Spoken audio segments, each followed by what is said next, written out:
Boa noite, irmãos.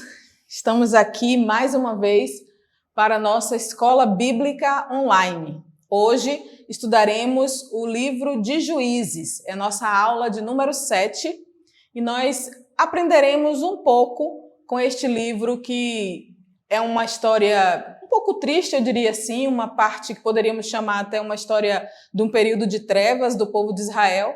Mas mesmo assim, Deus deixou esse texto na Bíblia para que nós aprendêssemos dele e com ele e evitássemos os erros que aqueles nossos antepassados cometeram. Vamos orar ao Senhor para que ele então nos oriente. Deus, bendito Pai que está nos céus, nós te agradecemos, Senhor, porque o Senhor é perfeito em tudo que o Senhor faz. O Senhor é bom, amável, Senhor. Nós sabemos que toda a Escritura é divinamente inspirada e proveitosa para ensinar, para redarguir, para corrigir a injustiça.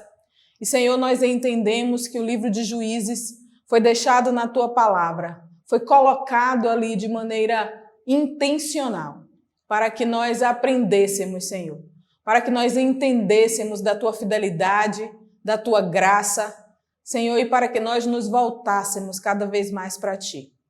Muito obrigada, Senhor, porque Tu nos escolheste, Tu nos tiraste das trevas para a Tua tão maravilhosa luz. Muito obrigada, Senhor, por tão grande amor derramado na cruz do Calvário, que mesmo quando nós não merecemos, Senhor, Tu nos trazes para perto de Ti, Tu nos salva, Senhor, Tu nos perdoa na nossa iniquidade. Ó Deus, muito obrigada mais uma vez pela oportunidade que nós temos de estudar a Tua palavra, Senhor, de compartilhar com os irmãos um pouco do que o Senhor tem nos ensinado através do estudo da Tua palavra. Muito obrigada por estes irmãos que fazem, Senhor, o serviço de comunicação aqui na nossa igreja.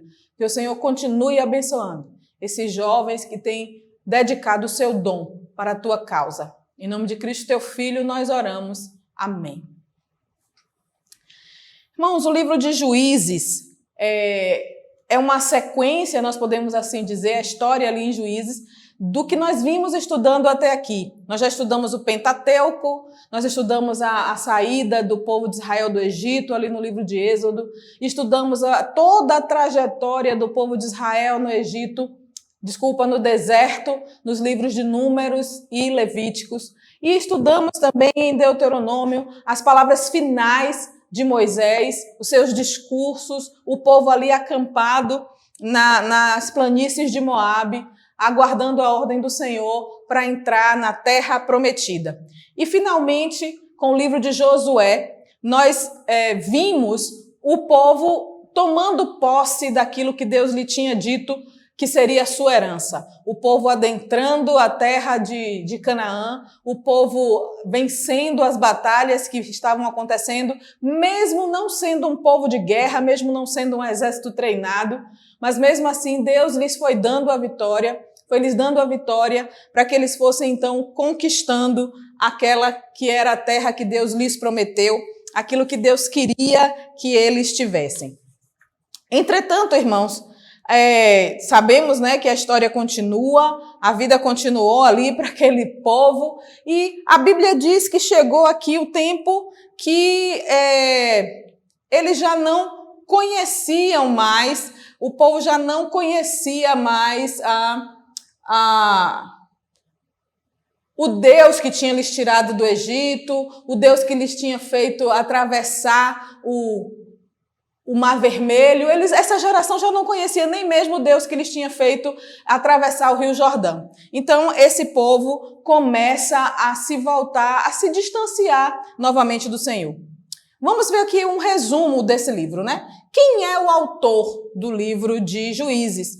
O autor é considerado um autor desconhecido, embora alguma tradição, o Talmud, por exemplo, atribua a autoria desse livro a Samuel. Mas como não é algo que é um consenso, então é considerado que o autor é desconhecido.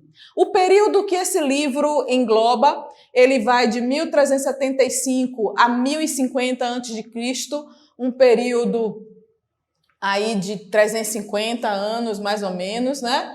Ele foi escrito quando, na Palestina, a história acontece, melhor dizendo, quando o povo estava no lugar que hoje conhecemos como Palestina.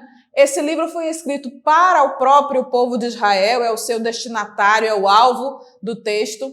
O versículo-chave está em Juízes, capítulo 17 e verso 6, e não é um texto muito agradável, né? É um texto que se repete muitas vezes no livro de Juízes, e ele diz assim: naqueles dias não havia rei em Israel, cada um fazia o que achava mais reto.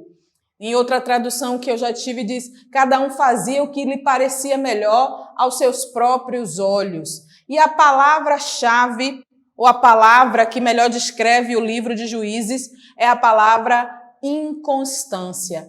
Veja bem, servos de um Deus fiel, servos de um Deus constante, um Deus que já lhes havia abençoado de maneiras inexplicáveis, e a palavra que descreve esse povo nesse momento da história é a palavra inconstância. Eles foram inconstantes e nós vamos entender o porquê mais adiante.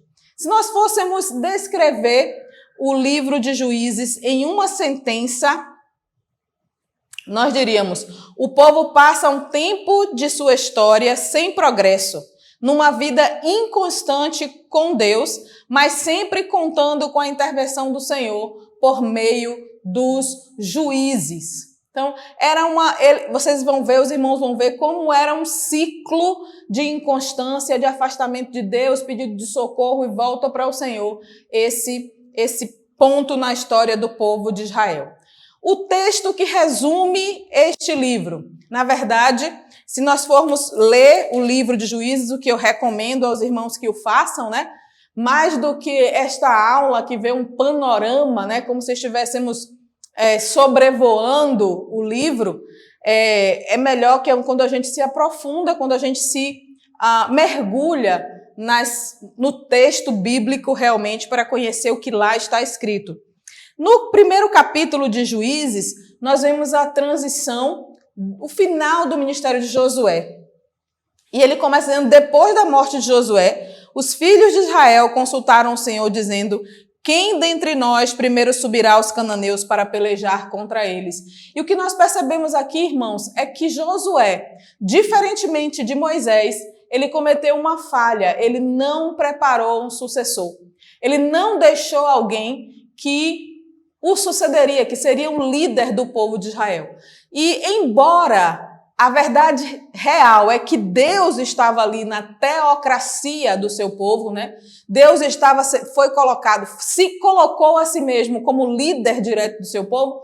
O povo não conseguia ver a liderança direta do Senhor. O povo queria ver um ser humano à frente de si mesmo, né? À sua frente. Então eles perguntam a Deus: quem vai nos liderar? Então, aconteceu aí o primeiro capítulo de Juízes, nos mostra uma falha, podemos dizer assim, do grande líder Josué, em não colocar um sucessor que guiasse o povo de Israel na continuação da conquista da terra prometida.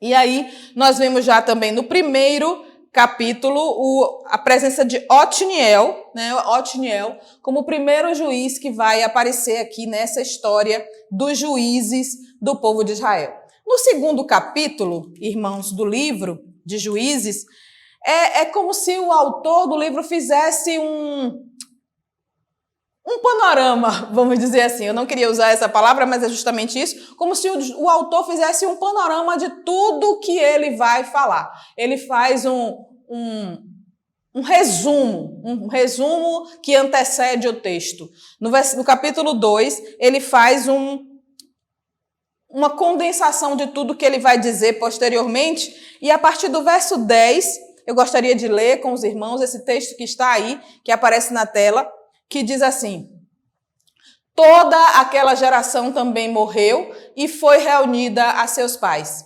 E depois dela se levantou uma nova geração que não conhecia o Senhor, nem as obras que ele havia feito por Israel. Então, os filhos de Israel fizeram o que era mal aos olhos do Senhor, servindo aos Baalins. Deixaram o Senhor, Deus de seus pais, que os havia tirado da terra do Egito, e seguiram outros deuses, os deuses dos povos que havia ao redor deles, e os adoraram e provocaram o Senhor a ira, porque deixaram o Senhor e serviram a Baal e a Astarote. Eu queria chamar a atenção dos irmãos para duas coisas muito importantes nesse texto aí. Primeiro diz, levantou-se uma nova geração que não conhecia o Senhor. E eu queria trazer para a nossa realidade de hoje, como pais, como responsáveis por crianças ou jovens ao nosso redor, crianças, adolescentes e jovens. Nós estamos, amados e amadas, transmitindo aos nossos filhos e netos, sobrinhos, crianças e jovens ao nosso redor, a verdade sobre o nosso Deus. Nós somos testemunho vivo de quem é esse Deus e o que Ele faz por nós, porque esta geração que não conhecia o Senhor, talvez os seus pais não foram testemunho suficiente para eles. Talvez eles quisessem somente ter uma experiência pessoal. Mas eles não foram ensinados a confiar no Senhor. Você está ensinando o seu filho, a sua filha, o seu sobrinho, o seu neto, até mesmo as pessoas que estão ao seu redor, quem é o Senhor? Será que a geração que virá após a nossa geração será uma geração que não conhece o Senhor e por isso vai fazer o que é mal aos olhos do Senhor? Precisamos revelar Deus em nossas vidas. Precisamos revelar Deus em quem nós somos, para que as pessoas ao nosso redor conheçam o Deus a quem nós servimos. E outra coisa que eu gostaria de chamar a atenção dos irmãos. Eles provocaram a ira do Senhor, porque deixaram o Senhor e serviram Baal e Astarote. Irmãos, naquele tempo, as pessoas, serviam a outros deuses dessa maneira. Eles adoravam outros deuses. Talvez você esteja aí dizendo, mas eu não adoro ídolos, eu creio em Jesus somente. Eu não adoro ídolos. Mas nós sabemos hoje que a idolatria não é somente você colocar uma estátua na sua casa, levantar um altar para uma estátua e ali você se prostrar. Não, existem várias maneiras de nós sermos idólatras. Nós podemos ser idólatras da nossa própria família, do nosso próprio cônjuge, nós podemos ser idólatras do nosso próprio filho ou filha, nós podemos ser idólatras em relação ao nosso trabalho, em relação ao lazer. Irmãos, qualquer coisa que seja colocada acima de Deus em nossa vida, qualquer coisa ou pessoa que nós estejamos colocando numa posição superior a Deus em nossa vida, nós estamos fazendo dessa vida, dessa pessoa, dessa coisa, desse desejo, um ídolo. Então, a idolatria pode hoje não ser estátuas de pedra, outros deuses constituídos em outras religiões, mas podemos estar idolatrando até nós mesmos. Eu quero ser feliz, eu tenho ouvido muito isso das pessoas, muito das pessoas ao meu redor. O que me importa é a felicidade.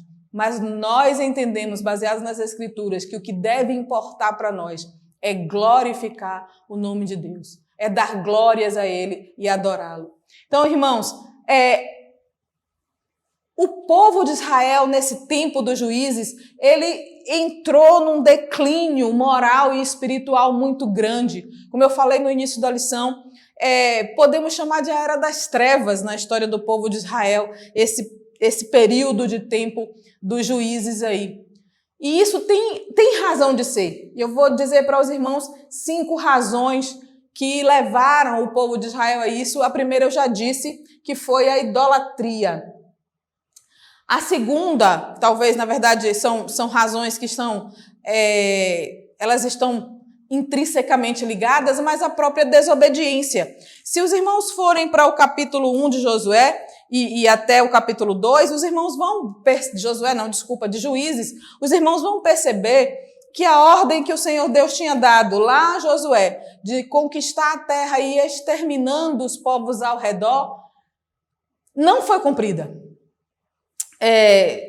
Talvez para a nossa mentalidade de hoje, seja um pouco estranho entender que Deus tinha mandado exterminar povos e nações. Mas nós entendemos que Deus já tinha de alguma forma, dado a esse povo, a esses outros povos, o tempo de conhecer a Deus verdadeiramente. Nós entendemos que esse era um tempo em que a guerra acontecia.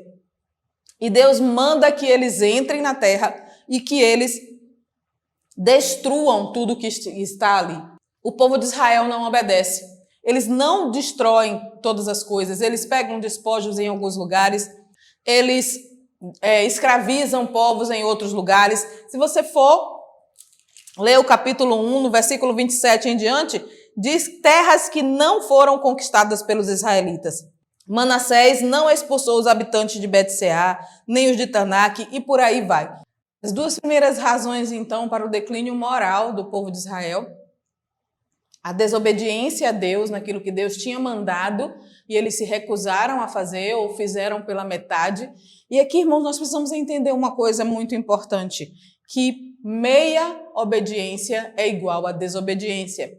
Não existe, e isso pode ser uma opinião minha, mas eu entendo que para Deus não existe obedecer pela metade. Ou obediência total, ou aquilo será desobediência. Também o povo se misturou, o que para mim ainda é ligado ao fato de desobedecer. Deus disse que eles não se misturassem com os povos daquela terra, porque Deus sabia que da mistura viria a idolatria, mas o povo não obedeceu e houve casamento entre o povo de Israel e as pessoas que ali estavam. Houve também a desobediência aos juízes, né? Deus levantava os juízes, o povo não obedecia os juízes, e aí o juízo de Deus vinha então sobre aquele povo. Então foi uma sequência de razões. E por fim, mas não menos importante, ele se desviava de Deus, que é o que está aqui no texto que ainda continua na nossa tela, né?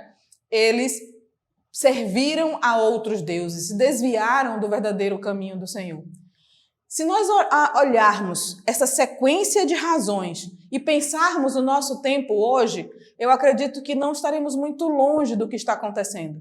Quando nós desobedecemos a Deus, nosso coração torna-se idólatra. Nós nos desviamos daquilo que Deus quer para nós. Nós não obedecemos aos nossos líderes e o ciclo se repete. Temos aqui, irmãos, nessa tabela, os juízes que governaram Israel nesse tempo, né? Os juízes que Deus levantou, o inimigo contra quem eles lutaram, os anos que o povo de Israel passou sob o jugo desse povo contra quem eles lutaram, e depois da libertação, quanto tempo de paz eles viveram, né? Sob o reinado desse juiz. Então, o primeiro juiz relatado é Otniel, o texto é em Juízes 3. Depois nós temos Eude e Sangá, em Juízes 3 ainda, capítulo 12 a 31. Débora e Baraque, capítulo 4, 1 a 5, 31. Temos Gideão, capítulos 6, 1 a 8, 32. Nós temos Tola e Jair, são dois também, né? De 8, 33 a 10, 5. Jefté, Ibzan, Elon e Abdon, de 10, 6 a 12, 15. E, por fim, a história de Sansão. Eu acredito que as histórias que nós mais conhecemos, né, são as histórias de Débora, a história de Gideão e a história de Sansão.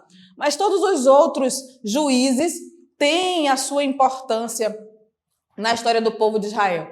Esses juízes, a maioria deles eram pessoas civis, não eram pessoas de exército, a maioria deles, alguns sim foram militares, mas a maioria eram pessoas civis, pessoas comuns que tinham algum tipo de carisma, né? Eram pessoas que tinham, no seu próprio forma de ser, pessoas que eram líderes, podemos dizer assim, né? Pessoas que eram líderes. E os irmãos podem ver que esses líderes serviram ao povo de Israel.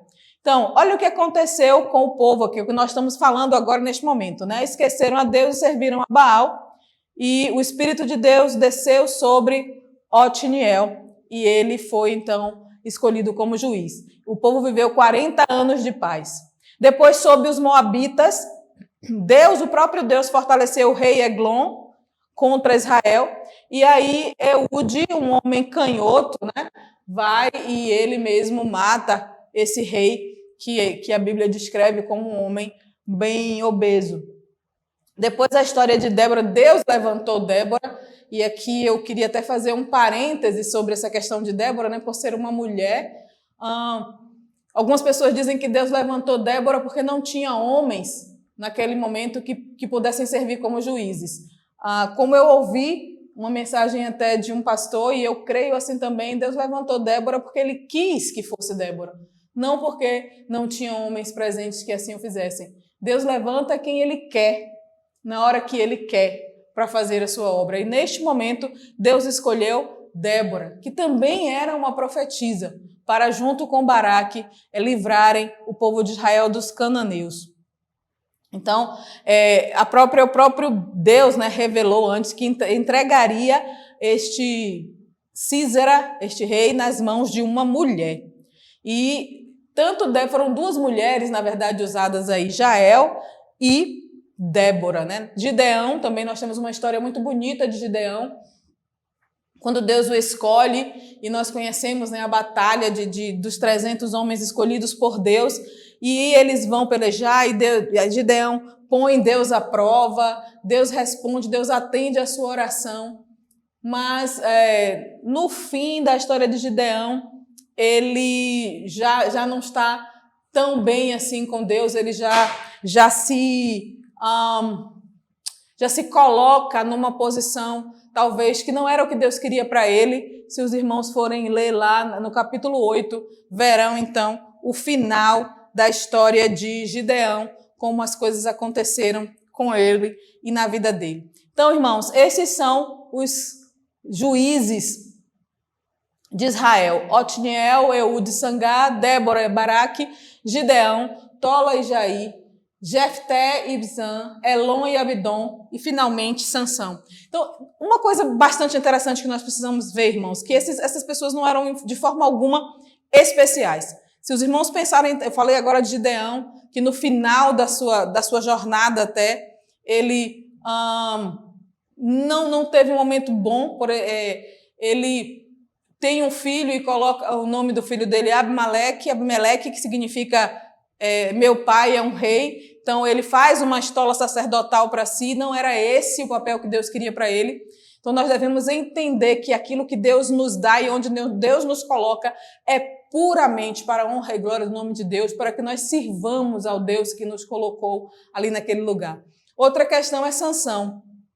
Sansão foi usado por Deus para livrar o povo de Israel, mas Sansão era um homem extremamente sem moral, ele viveu uma vida sem moral e o seu fim não foi bom. Então, esses exemplos desses juízes, eles nos mostram que Deus usa quem Ele quer na hora que Ele quer, mas Ele também nos mostra que Deus é misericordioso e justo, que Ele age em nossas vidas e que nós precisamos estar em fidelidade com o Senhor sempre.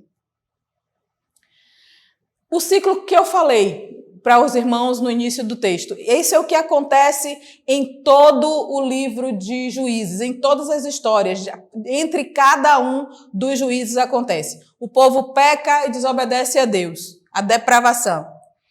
Aí depois o povo é disciplinado por Deus, Deus manda o jugo, a servidão. Algum povo ao redor vem e domina, né? A correção aplicada pelo Senhor por causa do pecado do povo. Aí o povo se desespera.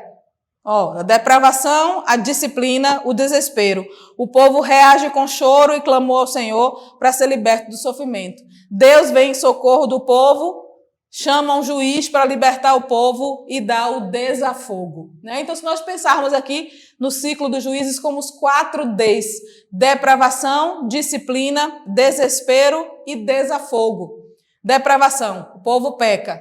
Disciplina, Deus corrige. Desespero, o povo clama. Desafogo, Deus socorre. É o tempo todo no livro de Juízes, todos os anos do contexto dessa história, é isso que acontece no livro de Juízes. Alguma semelhança com o nosso tempo de hoje, né? Gente, vê o que tem acontecido aí na nossa vida, muitas vezes ficamos nesse ciclo. Não é isso que Deus quer de nós, irmãos. Não, Deus não quer que nós ficamos... me lembrei agora até de um corinho que eu cantava quando era criança e depois ele foi meio que banido, porque o corinho dizia, tropeça aqui, oi, cai acolá, mas de novo levanta e começa a cantar. E aí, depois alguns irmãos disseram, não, mas o crente não é para tropeçar e cair, então vamos parar de cantar essa música, e realmente esse coro foi banido das igrejas, eu nem ouço mais, mas era mais ou menos isso, né? Cai, pede socorro, levanta, cai, pede socorro, levanta, cai, pede socorro, levanta. Era como o povo lá em Juízes estava vivendo. Este é um ciclo realmente que aconteceu, um preparo também para o que vinha depois, para a monarquia que iria ter início. Um esboço do livro, né? Se você quer dividir o livro em partes, você pode fazê-lo da seguinte maneira. Nos capítulos de 1 a 3, nós vamos ter uma revisão do final de Josué, como eu já mostrei para os irmãos aqui nesta noite. E no capítulo 2 para o 3, a gente vê a contextualização do ciclo, como é que esses ciclos vão acontecer, né? No texto que eu li de capítulo 2, versos de 10 a 16, mostra-nos claramente, eu li de 10 a 13, desculpa, claramente como seria esse ciclo. O povo se afasta, o povo tem o juízo, o povo chora e Deus vem. Nos capítulos 4 a 16, aparece o ministério dos juízes, a história de cada um dos juízes, contando novamente essa questão do ciclo, né? Como o povo cai, como ele é disciplinado, o seu desespero e a salvação. E Juízes de 17 a 21 nos contam histórias que vão ilustrar o preparo de Deus, a preparação do cenário para o aparecimento da monarquia. Que a monarquia está chegando, na verdade, é o povo quem pede um rei. Eles pedem que lhes seja dado um rei.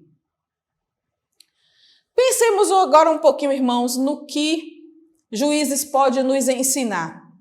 O texto básico de Juízes, como eu já li para os irmãos hoje, Juízes capítulo 17 e versículo 6. Naqueles dias não havia rei em Israel, cada qual fazia o que achava mais reto.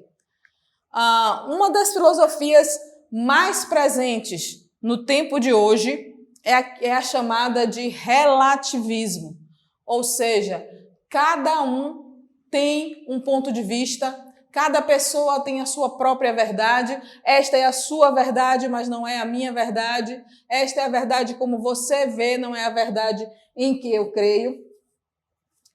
Mas nós entendemos que diante de Deus só existe uma verdade, que para Deus não há relativos. Existe uma verdade que é absoluta. E esta verdade é que só há salvação em Cristo Jesus. E que nós precisamos viver como Deus quer que nós vivamos. Nós não podemos e não devemos estar neste mundo sem influenciar aqueles que estão ao nosso redor. Nós não podemos estar neste mundo aceitando tudo ao nosso redor como bom e positivo. O que eu estou dizendo aqui também, irmãos, não significa que nós vamos, como eu diria, meu pai, que nós vamos ofender as pessoas ao nosso redor. Claro, as pessoas têm a sua liberdade, nós vivemos num país que é livre. Então, assim como nós queremos liberdade para pregar e para viver o evangelho, o outro que está ao nosso redor também precisa ter liberdade de viver como ele quer. O que eu digo é que nós precisamos entender que ele viver como ele quer não significa dizer que eu creio, que eu concordo com a forma que a pessoa está vivendo. Então eu tenho que ter firmeza suficiente para entender e respeitar o que está ao meu redor, ao meu lado, a pessoa que está ao meu lado, e mesmo assim ter firme convicção de quem eu sou em Cristo, do meu papel neste mundo, do que Deus quer de mim. Então, nem todas as verdades são coexistentes. Existe uma verdade que é absoluta. Existe a verdade absoluta. E nós somos mensageiros desta verdade. Aqui faz um trocadilho, né? Sansão, o Sansão, e na filosofia do hedonismo, do prazer. Como eu falei há pouco, Sansão era um homem que vivia para e pelo prazer. Não foi para isso que Deus nos criou, não foi para isso que Ele nos colocou neste tempo e neste lugar. Não estou dizendo que é pecado que nós tenhamos prazer nesta vida, nem felicidade nesta vida, não. Deus não quer que nós sejamos pessoas amargas, mas este não é o nosso objetivo final, a felicidade. A felicidade, a alegria, o deleite, o prazer, vem como uma consequência de estarmos aos pés de Deus fazendo aquilo que Ele quer. O prazer vem como uma consequência de servir a Deus com alegria. E aí isso nos dá felicidade, nos dá prazer.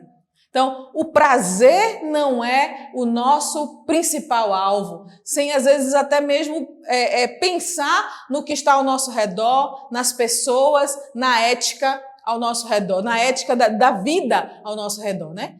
Então, o mundo hoje pensa, eu quero ser feliz, né? O que eu quero é ser feliz, né? Então, e essa felicidade muitas vezes em detrimento da felicidade do outro. Eu não estou dizendo nem em relação a adorar a Deus, porque a maioria das pessoas do mundo não está nem pensando em adorar a Deus, mas falando para nós que somos servos, que buscamos, que entendemos que estamos aqui, como diz na carta de Paulo aos Efésios, que o nosso propósito é servir e adorar a Deus, então o prazer vem depois disso, nunca em primeiro lugar, né? A ênfase para nós é louvar e engrandecer o nome do Senhor, e não o próprio prazer, como era com Sansão, que, olhe, há anos antes de Cristo. No final do livro de Juízes, no capítulo 17 em diante, o autor do livro de Juízes conta-nos a história de Mica. Mica era um homem, né, da região montanhosa de Efraim, está dizendo aqui no capítulo 17, e ele tinha juntado um dinheiro e ele e a mãe resolvem fazer uma imagem de escultura, uma imagem de fundição, e ele levanta um altar ali na sua casa para adorar, para cultuar aquele Deus ali que ele mesmo instituiu.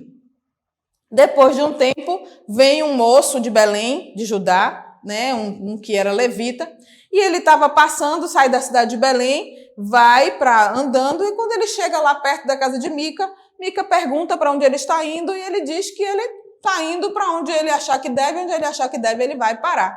E Mica lhe oferece um emprego, né? Um emprego. Fica aqui comigo, capítulo 17, versículo 10. E seja meu pai e sacerdote, e a cada ano eu vou te dar 10 ciclos de prata, vestuário e sustento. Então o levita entrou, ficou ali com Mica e ficou sendo sacerdote da casa de Mica. Então, essa história aqui de Mica e do seu sacerdote mostra a ideia de individualismo, né? Cada um por si. Fica aqui na minha casa, seja o meu sacerdote, venha trabalhar comigo, eu vou te pagar. Não foi isso que Deus instituiu.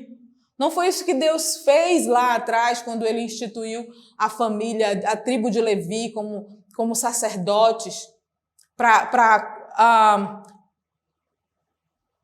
dar conta do culto que era feito no tabernáculo para Deus e não individualmente na casa de cada um. Venha cá, seja meu sacerdote. Então, o mundo que nós vivemos hoje é um mundo individualista, um mundo que não pensa no outro, um mundo que, eu estou aqui na minha casa cultuando ao meu Deus, os outros que fiquem lá. Neste tempo de internet e até com os cultos online, que eu não acho que seja uma coisa ruim, mas nós às vezes nos esquecemos da comunhão uns com os outros.